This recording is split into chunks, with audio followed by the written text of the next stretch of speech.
All right. Let's see here.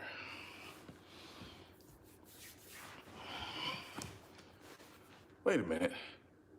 Where's my chat box?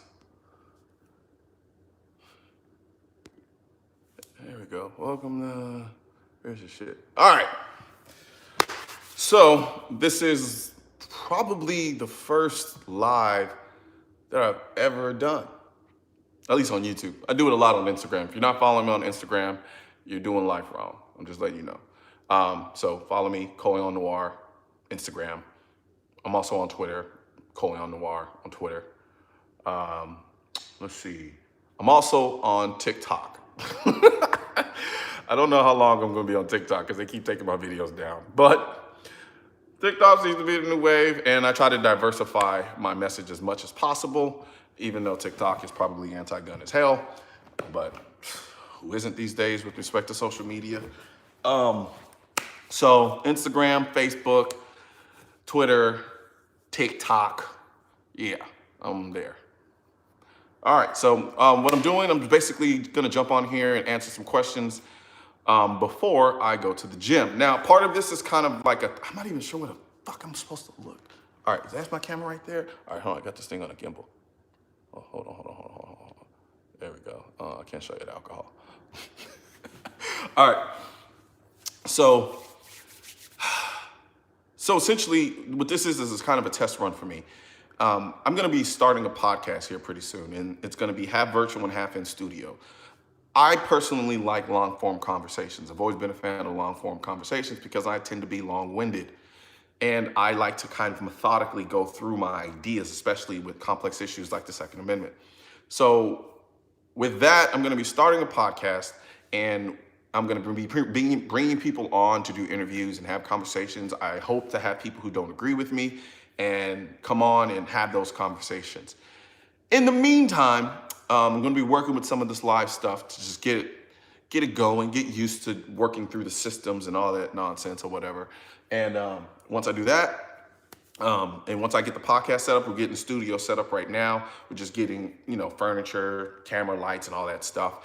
But before then, I'm gonna be starting to conduct virtual interviews with different people on the page as well. So that's that with respect to the podcast. Now, with respect to, let's say, right now on shop.mrcolionnoir.com is the Cyber Monday sale. Everything you need on shop.mrcolionnoir.com is 20% off.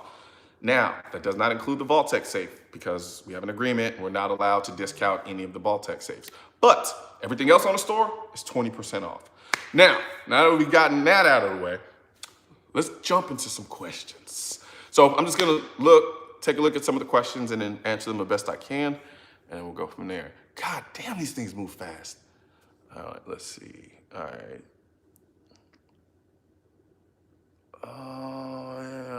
All right. So one of the questions that I get a lot is the Breakfast Club. I don't know. Because I have talked to Charlamagne the God about going on a Breakfast Club. We've had conversations about it. I just never really got a follow up. Would like to go on there and have that conversation. Whether or not that's going to happen, I don't know. I don't know what's involved in getting guests on the show. I'm not going to speculate. I'm not going to assume anything. But right now, am I willing to go on the Breakfast Club? Absolutely. I love the idea of getting our message in front of different audiences that don't hear them. And there's a lot of misinformation with respect to guns and the Second Amendment on the Breakfast Club. I've told Charlamagne the God that myself personally. So for me, I think it would be incredibly important to get on that platform in order to, spread the message. All right, let's see. God damn, these things go fast.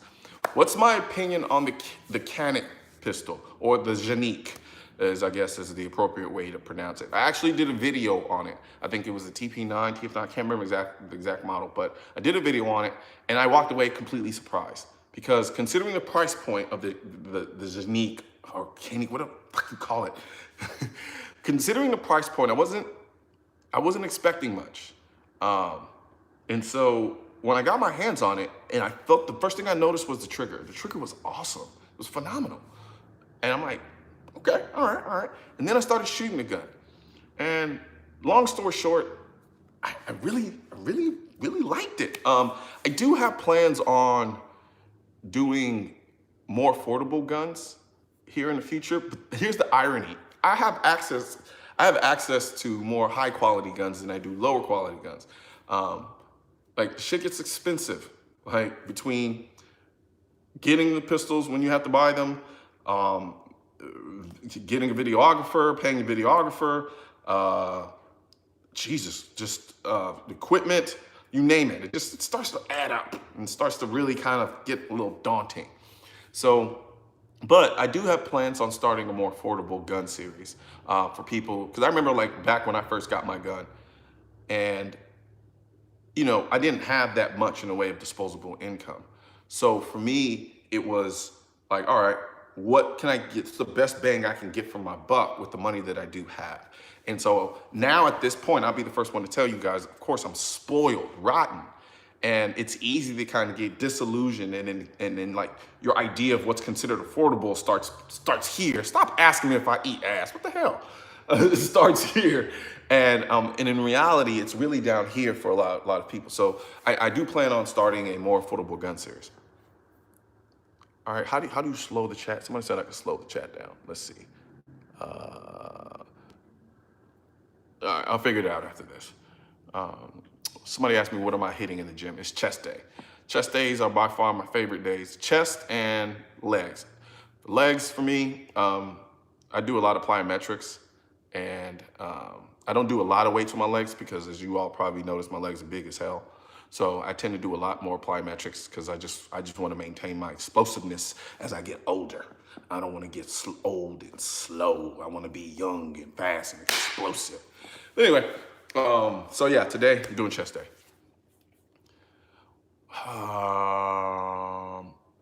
Let's see.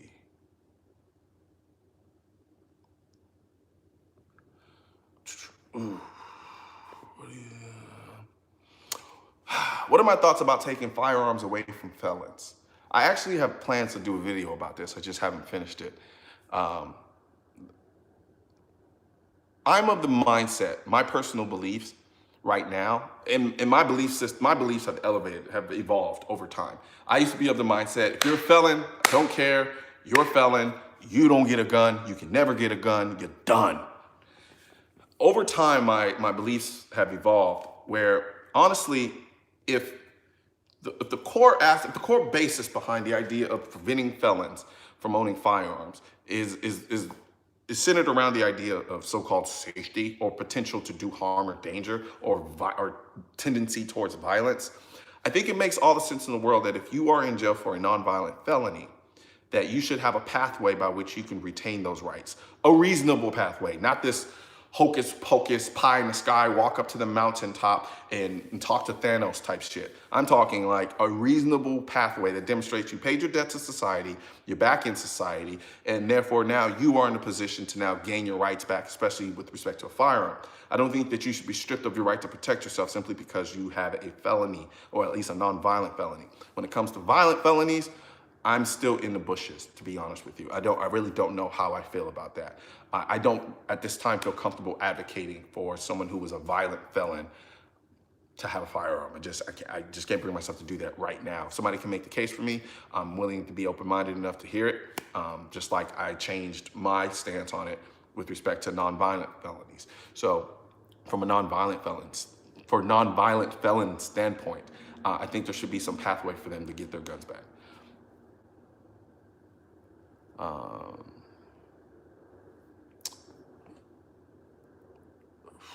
Fuck, these things are going fast. All right, your thoughts? All right, somebody asked me what are my thoughts on the media and agenda.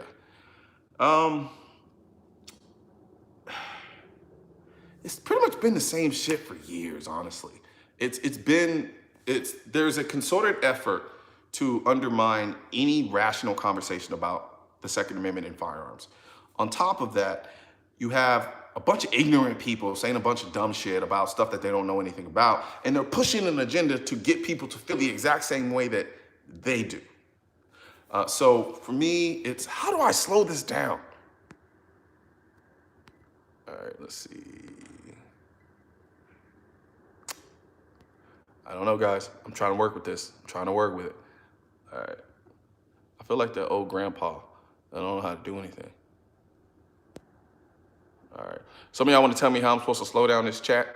Somebody? Anybody? Got some advice?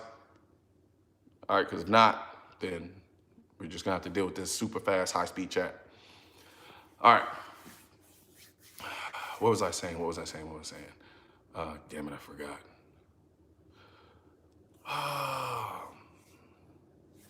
All right, let's see. Yeah, I'm just going to have to take control of this shit.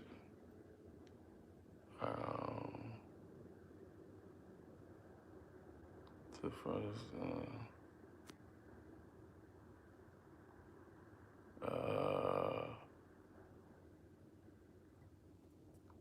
all right, I'm just gonna scroll. Sorry, guys. All right, I'm just gonna have to catch questions on the fly. All right, I need questions. 43X. I've held the 43X. I've not shot the 43X. I'm just gonna say this. I love the Glock 19X.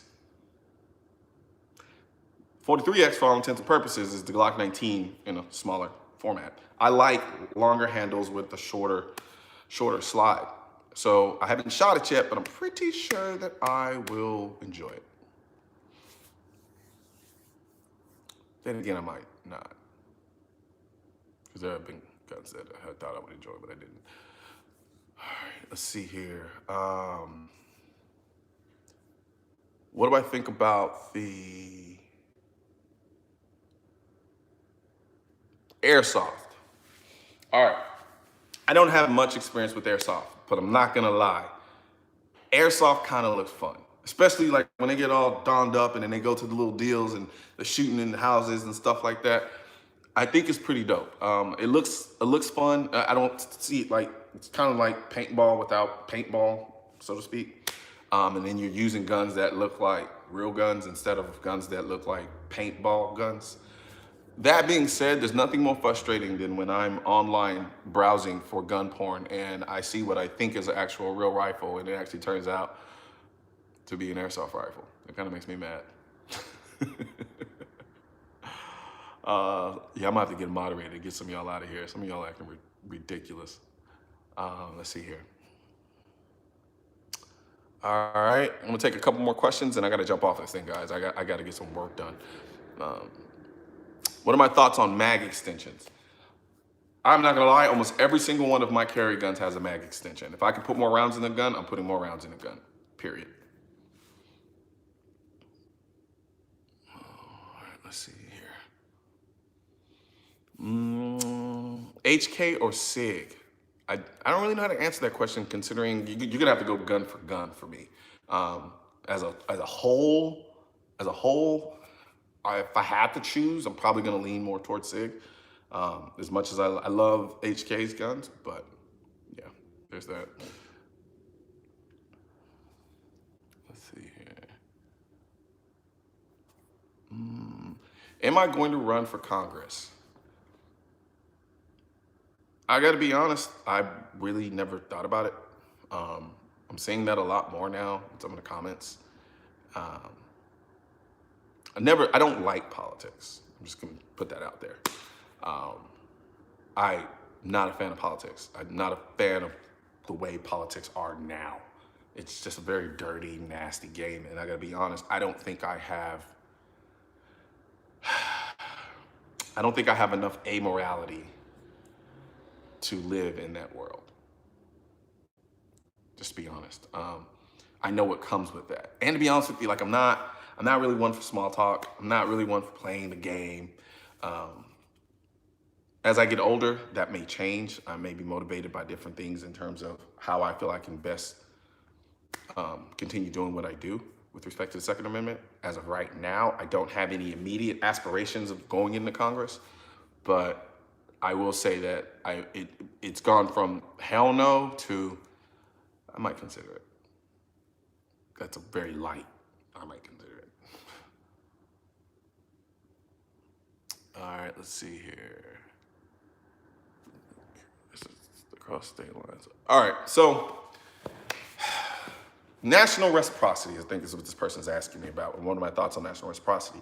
In short, I'm all for national reciprocity. I don't understand why I'm able to bring my gun into one state, but then I can't. And I don't even look at it as bringing my gun. I'm like, I'm allowed to defend my life in one state, but I'm not allowed to defend myself in another. That's ridiculous to me. And I don't think that it trumps on states' rights, considering I have a constitutional right to have a firearm with me wherever I go. That's how I interpret the Second Amendment. That's not how I interpret it. That's what the Second Amendment says. It doesn't say you can only have your right to bear arms in a particular state.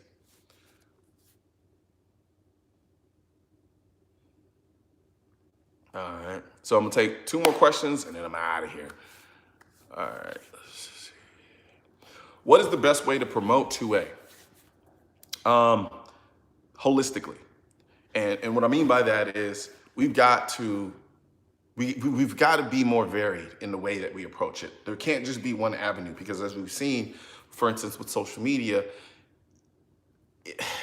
they can shut it down at the drop of a dime. Like, people are always asking me, why am I always asking people to sign up for my email list? Why am I asking people to go here and do this? The reason I do that is because I need to be able to have access to my audience no matter what happens. If YouTube shuts me down, boom, we're good. All right, cool. YouTube shut me down, but guess what? I have an email list with everybody who follows me, and I can tell them, guess what? YouTube shut me down. Now I'm over here, and this is where the message will be, and then this is where you can take those videos and then share them accordingly and keep the message going. That's why an email list is so incredibly important, and that's why I'm so big on making sure you guys sign up for my email list. In one part, the email list is designed to make sure that no matter what happens, whether I'm on YouTube, Instagram, they shut it down, I still have access to my audience. That's the long and short of it. But as far as the best way to spread it is education, and experience. And what I mean by that is, on a personal level, in your life, with the people that you come across, engage people about the conversation about 2A. Right now, talking about guns is way too damn taboo. With considering the movies we have, the music we listen to that talks about firearms, having conversations about guns being taboo is weird to me. And right now, talking about guns is way too taboo, considering we are the country that has the most guns in the world.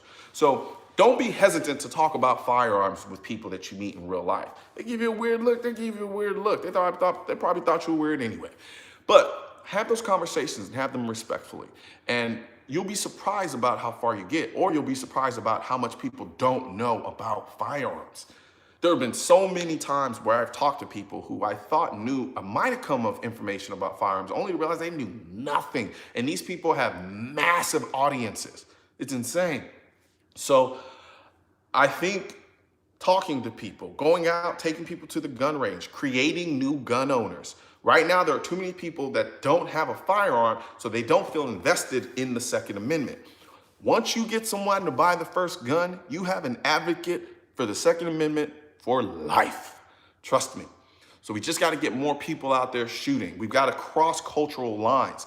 For me, one of the biggest things was being able to go into mainstream America and have conversations about firearms. That's why I go on the shows like Joe Rogan, why I go on to, God, I can't believe I forgot his name, Bill Maher. I will go into these things because it puts me in front of a different audience, and it provides a different perspective. I remember when I went on to Bill Maher, and after the show, that next day I went out to a party, and I was at a party, and I was being a little thought and was talking to this chick, and we got to talking, we got conversing and whatnot, and she kind of looked at me and she was like, "What?" She's like, "You look really, really, really familiar." And this is in California, in LA. She's like, "You look really familiar, by the way." I was like, I don't know, but I was with a friend of mine, and he comes flying around. He's like, "He was on Bill Maher just yesterday." And she was like, "Oh yeah, that's where I remember you from." And so I was like, yeah, I was on Bill Maher, yada, yada, yada. And we got to talking, and she confessed to me. She was like, when Bill Maher was reading off your credentials about who you were, and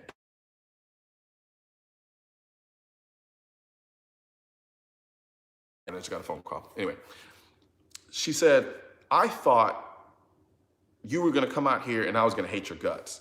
She's like, I'm not gonna lie, when you finally came out, I saw who you were and then listened to what you had to say, you really kind of changed my opinion on the issue a little bit. And I was like, really? And she's like, yeah, I never really heard it from your perspective before. And so that's why going on those type of shows are so important. So that's just one person who I didn't even know. So I can imagine the scores of people who watched that show and came away with the same thought process. So that's why I think it's important to go on to shows that aren't necessarily friendly, but put you in front of a different audience, especially if it's live. You got to do it live, because then they can't chop shit up and make you look ridiculous. All right. I'll take one more question and I got you. Let's see here.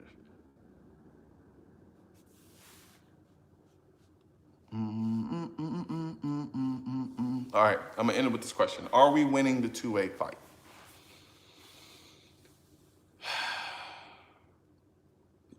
I think so.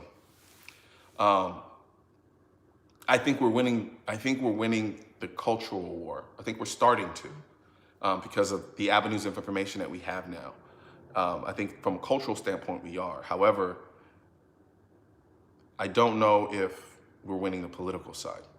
And especially on a state level. On a state level, we are suffering bad. And what's scaring me even worse is what's happening is the people in these states that are typically anti-gun are now moving to places like Texas or Texas. And they're bringing the same mentalities here, and then they're voting. And so now you get places like Dallas, where I live, and I'm surrounded by a bunch of Beto supporters. Like literally, my neighborhood, I can point out all of the different signs that were people who love Beto. And I was like, man, if they knew who I was, they'd probably try to, I don't know, they wouldn't like it too much. As you can tell, I hide in plain sight. But I think from a cultural war perspective, to a degree, I think we are. But then maybe not. Because sometimes I wake up days and I'm like, yeah, we're making a lot of headway. And then there are other days where I'm like, man, we are not winning. On the political side, we are struggling because there's so much money behind the anti-gun side. I mean, Bloomberg himself outspends everyone by miles, which is why I implore all of you. I don't care if it's my video, someone else's video, even videos of people I don't like, but are in the 2A community. If you see the videos, share them. Share the damn videos. And the reason why I say that is because right now the algorithms for all of these social media platforms are skewed against gun content. It just is what it is. They shadow ban us. So the only way to break that algorithm is to share the videos. There's nothing they can do about you sharing the damn videos. And that's how you break the algorithm, is share damn videos. My videos, anyone else's videos, videos of people I don't like, videos of people who talk shit about me, vice versa. I don't care. Share their videos, because that's the way we get the message out. That's our biggest asset, are these platforms. Whether we like it or not, these are our biggest assets. That's what she said. Anyway, but no, in all honesty, share the videos. Mine, anyone else's, share them. That's the only way to break the algorithm. I said that was gonna be the last question, but I wanna talk about 2 points real quick. Virginia and, what was the other situation? Virginia and the Supreme Court. So I'm gonna be doing a video about the situation in Virginia, which is fucked if you ask me. And I'm gonna be doing a video about the Supreme Court case that they just started hearing today. The Virginia situation, especially the Virginia situation with respect to training, I think it's actually more of a First Amendment issue as well as it is a Second Amendment issue, to be honest with you. Because if I'm in a position where I want to train and learn to use my firearm efficiently, yes, I train so that if I have to use my gun in self-defense, I can do so effectively. But then at the same time, I'm not allowed to go to and say an open carry demonstration or 2A demonstration where I'm open carrying a firearm because it seemed as intimidating to other people. So now all of a sudden I'm a felon because they're assuming I'm engaging in illegal paramilitary activities. Like it's baffling how bad what's going on in Virginia is. It's just terrible. So I'm going to be doing a video about that. And as far as the Supreme Court, I'm kind of iffy. I'm a little iffy. I'm glad that Donald Trump was in office to make the appointments that he made, because it could have gone really bad. We could have found ourselves in a situation with a super left-leaning Supreme Court, and this case would literally screw us to high hell. So from that perspective, I think there's some hope in that we may find ourselves in a position where this ruling actually makes things better for us. I don't know. I'm going to be doing a video about that and going into detail with respect to that as well. So I got to go to the gym to get my hypermasculinity on. And then I'll come back, get some work done, get those videos done for you guys. Like I said before, make sure right now, starting today on through the end of Tuesday, is the Cyber Monday shop.mrcolionnoir.com sale, where you get 20% off everything on the store. Be sure to be on the lookout for the podcast that I'm going to be releasing. I'm just trying to think what else. I got a lot of videos coming down the route, down the pipeline. Some videos coming from my visit to SIG, gun reviews, you name it. So I love you guys. I really do. Sign up for the damn email so that I can make sure I have access to you guys if anything ever happens to me on any of these platforms. Don't miss out on the sale at shop.mrcolionnoir.com. 20% off everything except for the Voltex safes, because, you know, I'm not allowed to give discounts on the safes. That being said, gonna go to the gym, get my hypermasculinity on, and I'll see you folks later. How you stop this? How you stop it? How you stop it? How you stop it? And stop streaming.